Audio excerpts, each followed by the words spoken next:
Баршаңызға қайырлы күн достар, менің каналыма қош келдіңіздер.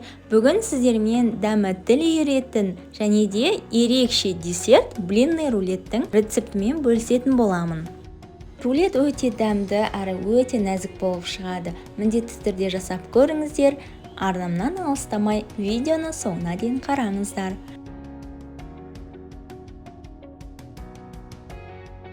Арнамнан алыстап жаңа видеолардан қалыс қалмас үшін менің арнама тіркеліп, бірден қоңыраушаны басып қойыңыз. Ең алдымен блинныйдың тестосын жасауға кірісеміз. Ол үшін блендердің ыдысына 5 жұмыртқамызды бірден жарамыз.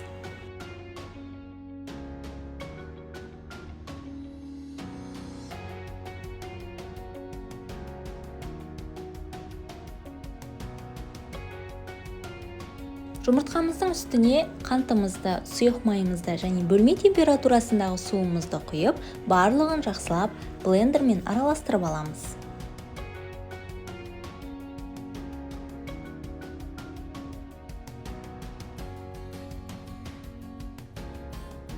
Осы сұйық массамызға ұнымызды бірден қосамыз. Ұнымыз жан-жаққа шашырамас үшін осылай алғашында жай араластырып аламыз, кейін блендерді қосып, біркелкі масса болғанша араластырамыз.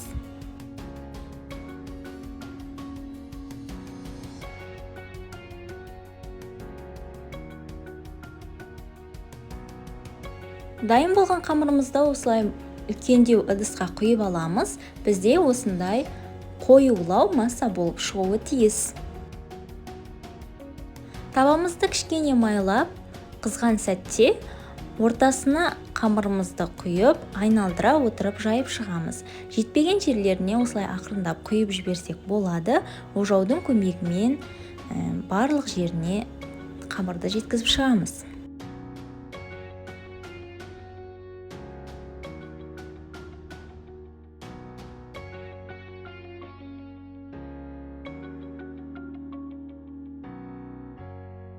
Қамырдың бетінде осындай тесіктер пайда бола бастаған кезде екінші жақ бетіне аударамыз. Екінші жақ беті де дайын болған сәтте табамыздан аламыз. Бізде осындай блинчиктер шығады. Барлық блинчиктерді дәл осы әдіспен құйып пісіріп шығамыз. Бұл блинчиктердің әдеттегі блинчиктерден өзіндік ерекшелігі тестосының қалыңдығында. Яғни әдеттегі блинчиктерге қарағанда қалыңдау болып шығады, одан қорықпасаңыздар болады. Және бұл рецепт бойынша 8-9 дана ғана блинчик шығады.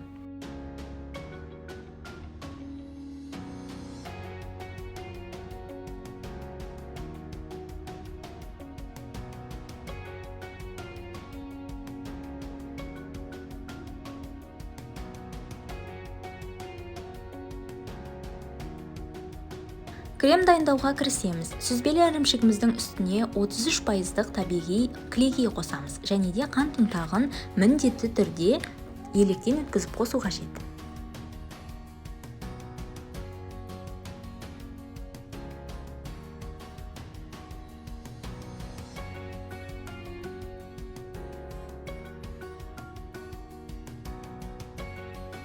Және де үстіне табиғи қойылтылған сгущенканы қосып, миксермен осылай бір араластырып аламыз, қоспай, және де қосып, қоюланғанша, біркелкі масса болғанша араластырамыз. Міне біздің креміміз толықтай дайын болды. Осындай біркелкі масса болып шығуы қажет. Блинный рулетімізді жинауға кірісеміз. Осындай формада жинайтын боламыз. Бұл менде дәмдеуіштер салатын контейнер.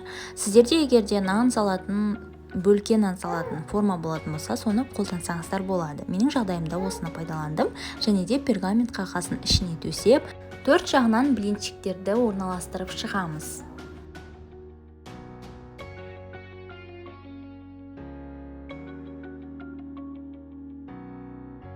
Ішіне кремімізді салып, біркелкі етіп жағып шығамыз.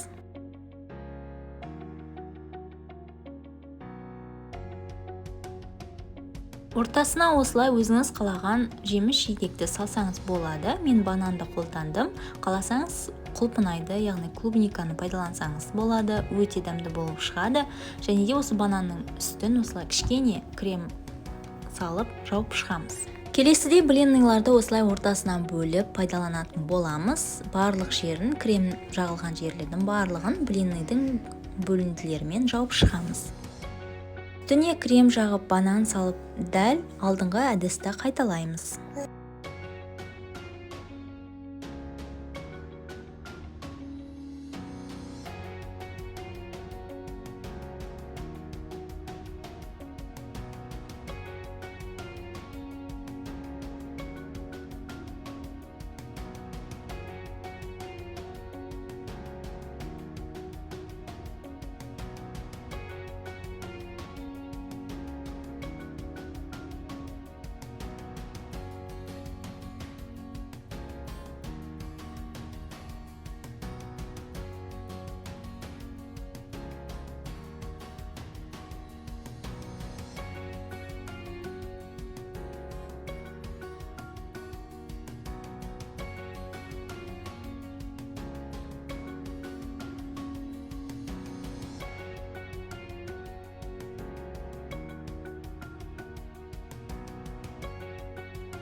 Ең соңғы бөлігінде осылай кішкене бананның бетін жауып, толықтай блинчиктермен жауып шығамыз. Және де 2 ас қасық көлемінде крем алып қалатын боламыз. Ол бізге әрлеуге қажет болады.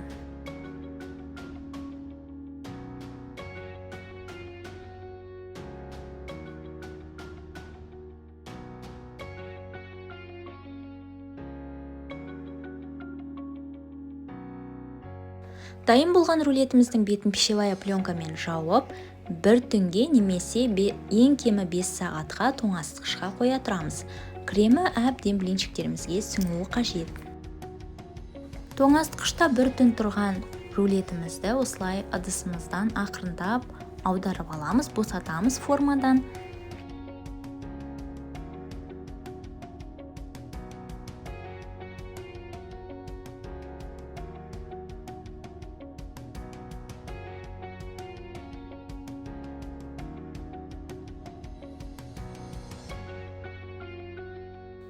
Рулеттің бетін өз қалауыңызша әрлесеңіз болады. Мен 330 насадканы қолданып креммен әрлеп шықтым.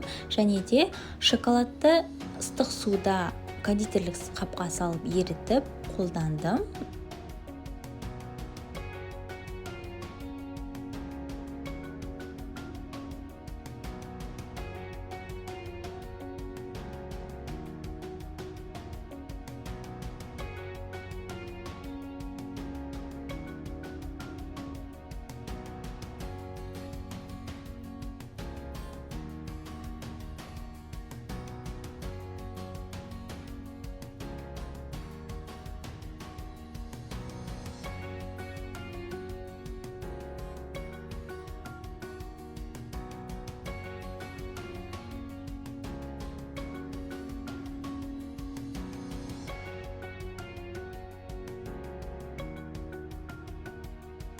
Ең соңында осылай қант ұнтағын қолдандым. Дәл осылай жасау міндетті емес, өз қалауыңызша әрлесеңіз болады. Міне біздің рулетіміз дастарханға ұсынуға дайын. Міндетті түрде жасап көріңіздер, өте нәзік болып шығады, дәмі ауызда ериді. Рулеттің ортасы осындай болып шығады, ішіндегі начинкамен, креммен барлығы өте жақсы үйлескен және өте нәзік, жұп-жұмсақ болып шығады. Міндетті түрде жасап көріңіздер, отбасыларыңызды қуантыңыздар. Сіздермен болған Кәмшат. Егер видео ұнаса, лайк басып, комментарий жазып, менің каналыма тіркелуді ұмытпаңыздар. Алдағы уақытта түрлі рецепттермен бөлісетін боламын. Қош сау болыңыздар.